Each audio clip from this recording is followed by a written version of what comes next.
मुद्दा क्यों है? क्योंकि 31 को भी प्रोटेस्ट हुआ था जंतर मंतर पर। आज का मुद्दा क्या है? 31 को हमारा सीधा सा ये था कि हम नहीं चाहते प्रोटेस्ट करना, हमें नहीं चाहिए यहाँ पर इतना हुआ काटना। सर पढ़ाने वाले लोग हैं, कलम से क्रांति लाते हैं हम यहाँ पे, तो हम चाहते हैं कि भाई सीधा मिनिस्टर साहब हमारी बातें सुन लेते हैं, मान लेते हैं, बेहतर होता। उसके बाद में वो डीओपीडी में मीटिंग होती है, उन्होंने ये कहा था कि हफ्ते भर के अंदर में आपको सारे चेंजेस देखने को मिल जाएंगे और स्टेनो में कहीं पर भी दूर सेंटर नहीं मिलेगा। लेकिन बिल्कुल भी ऐसा नहीं हुआ, स्टेनो में बहुत दूर दूर सेंटर मिले। आप स्टेनो में देखिए कितनी खामियां हुई, कितनी ज्यादा। मतलब इंग्लिश के अंदर में, रीजनिंग के अंदर में मैथ्स के सवाल पूछे गए, ये कहां तक वाजिब है? आधे अधूरे ऑप्शन है, आधे अधूरे सवाल है। अब उन्होंने ऐसा सवाल पूछ लिया रीजनिंग में, ए रेशियो बी अगर 3:2 है तो बताओ यहाँ पर कौन सा ऑप्शन सही होगा? पहला ऑप्शन है चिड़िया उड़ सकती है, दूसरा नाव तैर सकता है। अब ये कहां तक सवाल पूछा जाएगा? और ऐसे सवाल पूछ करके दुर्भाग्य हमारे देश का कि हम जनरल कंपटीशन का इसे नाम देते हैं और यहाँ से हम लोगों को इनकम टैक्स इंस्पेक्टर तक लेकर के जाते हैं। जब लोग इस सिस्टम में सही नहीं होंगे तो देश का निर्माण कैसे बेहतर होगा? एक चीज सर बताइए, 31 को प्रोटेस्ट होता है, उसके बाद मिनिस्टर से भी मुलाकात होती है, एसएससी चेयरमैन से भी मुलाकात होती है, उन्होंने आश्वासन भी दिया था, उसके बाद ये प्रोटेस्ट।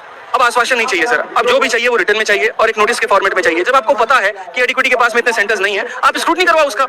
इतने सारे कच्चे चिट्टे हमने ला करके खोल के दे दिए कि देखिए कैसे रिमोट एक्सेस होता है, क्या सेंटर्स की हालत है, क्या ये सारा का सारा अनदेखा कर रहे हैं? क्यों कर रहे हैं अनदेखा? इसमें आपकी मंशा साफ दिख रही है फिर कि आप बच्चों के हित के बारे में सोच ही नहीं रहे। हमने तो यार यही सोचा था कि ये गुड गवर्नेंस की सरकार है, जीरो टॉलरेंस की सरकार है, बिल्कुल भी यहाँ पर टॉलरेंस नहीं रखती अगर कहीं पर भी कुछ भी गलत होता है तो फिर ये हो कैसे रहा है? एडिक्विटी जिसकी कैपेसिटी है ही नहीं पेपर लेने की, क्यों सीजल का पेपर डिले हुआ? आप हमको ये बताइए।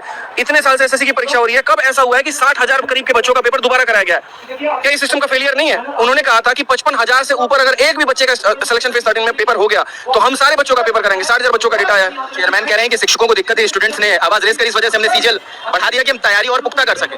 नहीं बढ़ाओ, आप बेहतर बढ़ाओ, लेकिन क्या आप इस बात की गारंटी लेते हो कि सीजल के पेपर में ये सारी दिक्कतें नहीं होंगी? बिल्कुल होंगी सर। मैं ऑन कैमरा आज आपको कह रहा हूँ, सारी की सारी समस्या फिर से वही होने वाली है। आप भी यहीं पर होंगे, हम भी यहीं पर होंगे और समस्या फिर से वही होगी। अगर मुख्य 3 मांगे पूछेंगे आज के प्रोटेस्ट की, मुख्य 3 मांगे क्या है? सबसे पहला मांग हमारा ये है कि एडिक्विटी को हटाओ, क्योंकि इसके अंदर में बिल्कुल भी ताकत नहीं है पेपर को कंडक्ट करवाने की। ना सर्वर सही है इनका, ना इंफ्रास्ट्रक्चर सही है इनके पास में, तो पहला ये हटना चाहिए। दूसरा हमारा यहाँ पर ये कि फेयर एग्जाम सिस्टम हो, चाहे आप एसएससी की बात कर लीजिए, रेलवे की बात कर लीजिए, किसी की भी बात कर लीजिए, फेयर एग्जाम सिस्टम हो, बढ़िया तरीके से उसमें कैलेंडर्स हो कि इस समय से लेकर कितने समय के अंदर में आपका पेपर हो जाएगा, रिजल्ट आ जाएगा।